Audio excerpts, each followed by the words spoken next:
ќе биде достапна за секој.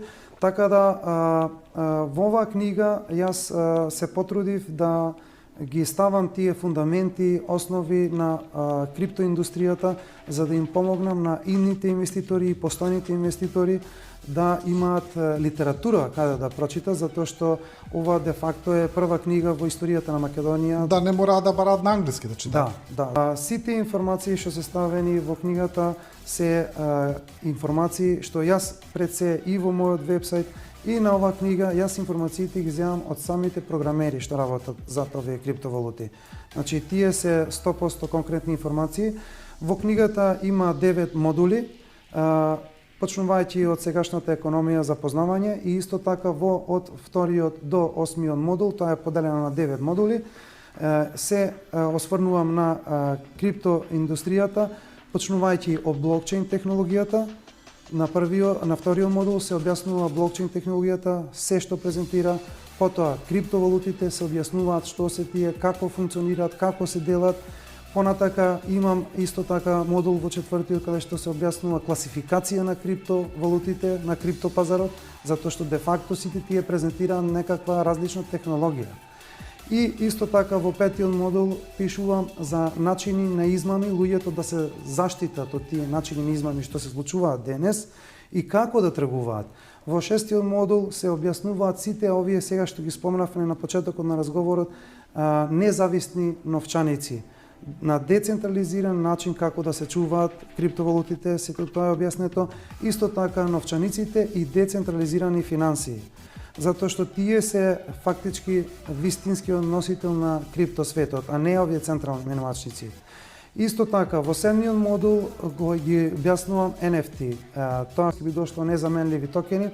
Што е тоа? Да го презентирам, да го објаснам за публиката. Тоа е, значи, за сите артисти, без разлика дали се сликари, дали се музичари, нема да имаат потреба од издавачка куќа, од музичка куќа продукција, за да можат да го стават својот албум на музика во пазар. Тие ќе можат да го стават тоа преку блокчейн мрежа и на сите корисници да им биде достапна тој вид на уметност, без разлика за што станува збор.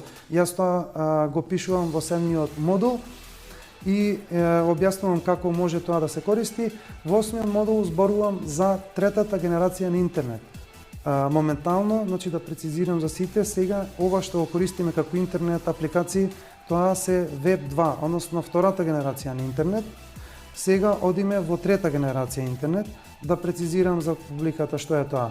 Тоа значи дека сите учесници во мрежата, дали станува за социјални мрежи, медиуми без разлика, сите од самото користење на мрежата ќе можат да монетизираат и тоа е на децентрализиран начин, нема да постои цензура, значи ни такви социјални мрежи, имаме децентрализиран YouTube, што веќе почнуваат да функционираат. Модул од мојата книга се осврнувам на дигиталните валути на централни банки, затоа што нема да бидат ова што го знаат луѓето и мислат дека станува збор за истото, не, тоа ќе биде токен на централизиран леџер.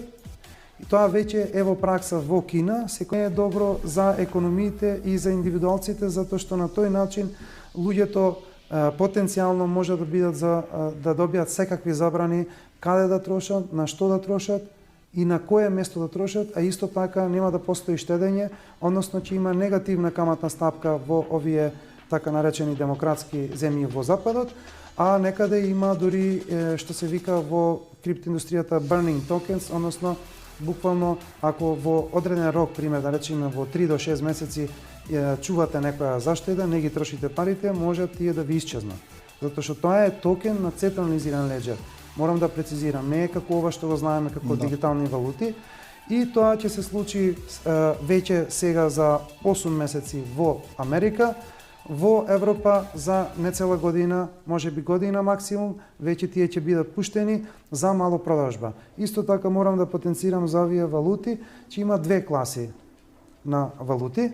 Значи, едната класа ќе биде за централните банки и за корпорации, како што се Microsoft, пример. Да. Значи, тие ќе имаат еден вид на пари, а другиот тип на пари ќе го имаме ние. Односно, што би рекле ритейл, односно за мало продажба.